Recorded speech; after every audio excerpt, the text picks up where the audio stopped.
Hi, this is Maggie from Design Code Debug Repeat. Welcome to the channel. In my last video, I talked about how to validate input using an input validation loop.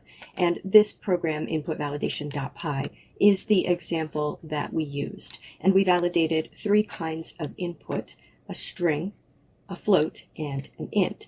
But what I mentioned was we didn't learn how to validate the type of data being input. And I said if anybody was interested in a video about that, I would record it, and you were. So let's run this program.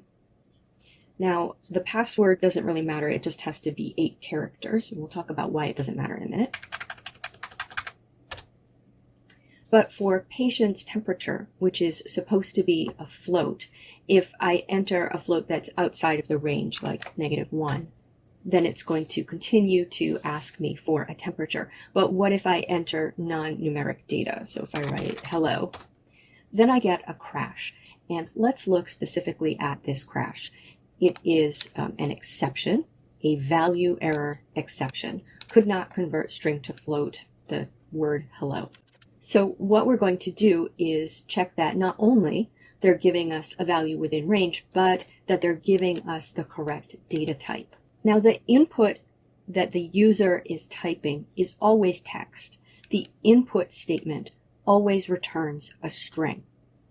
This validation method is going to work whether we're using the input function or whether we're reading from a file, which I've talked about in other videos on this channel, and I'm going to talk about in a couple of weeks again as well.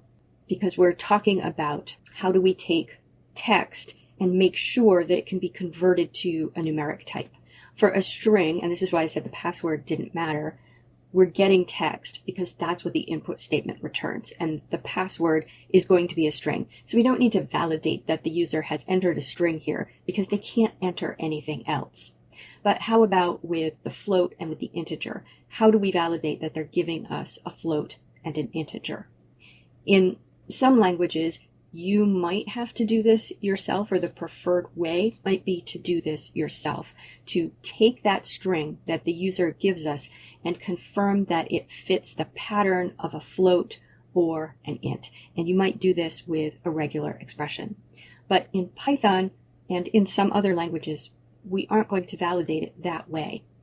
Notice that when we convert to a float or when we convert to an int, Python is already doing that work for us. It's already taking the string, and if it fits the pattern of a float or the pattern of an integer, and by pattern I mean for an integer, basically any number of digits in any order, and it might be preceded by a plus or a minus. And for a float, again, might be preceded by a plus or a minus, followed by any number of digits, followed by an optional decimal point, only 1, followed by any number of digits, also optional. But in Python, the preferred way to check if a string is actually numeric is to try to cast it to a float or an integer and then handle the exception that's raised if it's not. So to handle the exception, we are going to try to do the cast, the converting it to the float or the int, and then catch the exception if we weren't able to do it. So we can do this, right with the input statement, or we could get the input as a string and then try just the conversion. So let's just wrap a try catch block around this. So we would say try colon, and then we could do it around each one of these separately. Okay. And then except, which is where we catch the exception, if there was an exception thrown. We know it's going to be a value error, so we can catch the specific exception, or we could catch any exception. We can list the exceptions that we want to catch here as a comma delimited list.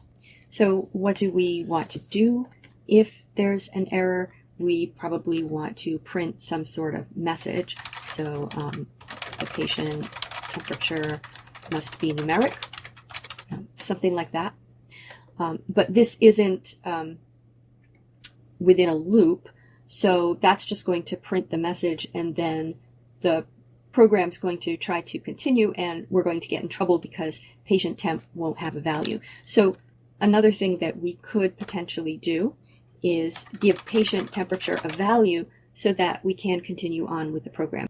So we could set patient temp equal to 0, and that way we would go into this input validation loop. So let's, again, we're going to be getting the patient temperature. So again, there's the possibility that the user is going to give us a non-numeric value. So we can try again. So now we're going to print the message. And we could set patient temp to a value again, which is an invalid value because we want to stay within this loop. But we're already in this loop, which means that patient temp is already an invalid value. So we don't need to reset it to an invalid value. So let's look at what this looks like running. Okay. Okay, so different things could happen, right? We could enter a value that is not within range, but that is numeric here. Or we could enter a non-numeric value. If we enter a value that is not within range, what's going to happen is it's not going to throw an exception. But when we get to this while loop, because it's out of range, we'll go in here. And again, there's another opportunity for us to enter a non-numeric value. If for the first time we don't enter a numeric value, then we're going to go into this except block. It's going to print the message and it's going to set it to 0, which will automatically have us go into this validation loop. So let's enter a non-numeric value. Okay. So what happened was we went into this except block. So notice that this is a new flow of control, a try except block. So with the try except block, we try the code that's indented under try. And if no exception is thrown, we just proceed sequentially after the except block. So we skip it. But if an exception is thrown, then we go into the except block and execute whatever code is indented under the except block.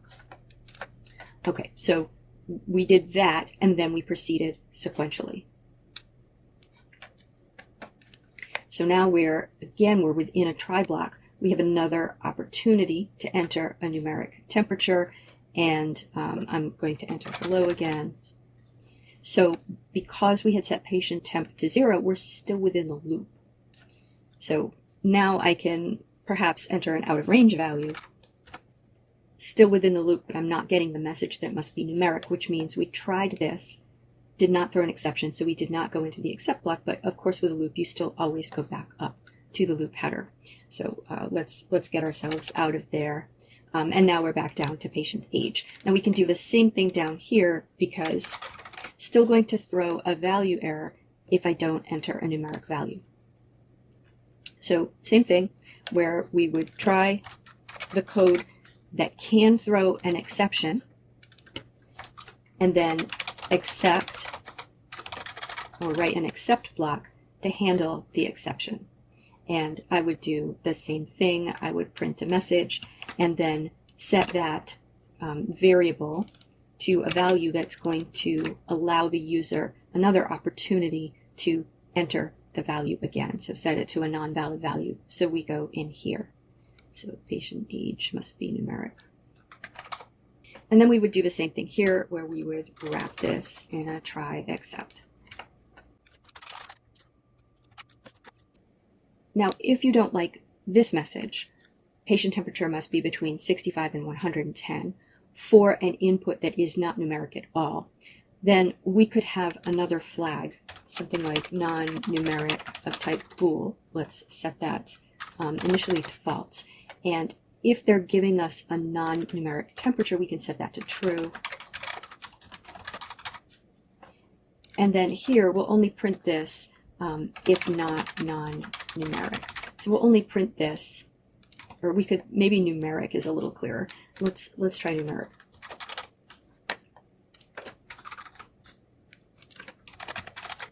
So if not numeric, I think that's a little, not non-numeric is way too many negatives. If not numeric, so actually if numeric. So if they gave us a numeric value, but it's out of range, we'll print that. And we want to then set it to true again, because we're going to give them the opportunity to give us a number, and set it to false if they didn't.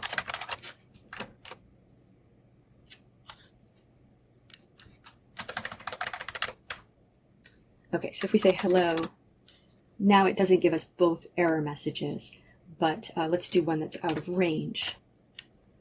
Now we're getting the out of range message.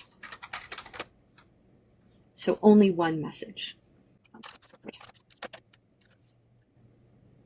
Now, if you were only validating for the type of data, your loop would have to look this complicated. So let's say for the patient's age, we're going to accept any number. It just has to be a number. Then we would probably just want to put the entire thing in a loop based on the numeric variable. So while not numeric, and that's one that we'll set here, numeric equals false.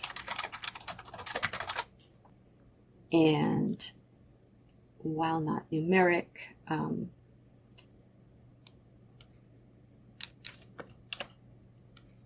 we can actually just have that one message. Patient age must be numeric, and patient age equals in input.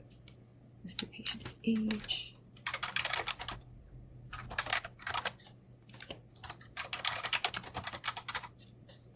Okay, so coming out of here, or if there were only one loop, we would have set numeric to true, but it's going to get set to true here once we finally get a numeric value that's within range. So numeric is true. We're assuming that they're going to give us a number. We get the patient's age. But if it wasn't numeric, we weren't able to do this conversion to integer, the value error is thrown. We set numeric to false. And while they haven't given us a numeric value, we can give them an error message, set it to true again, give them the opportunity to give us a number. But if it throws the value error exception, set it to false again. So let's comment out this other code so we don't have to run this every time.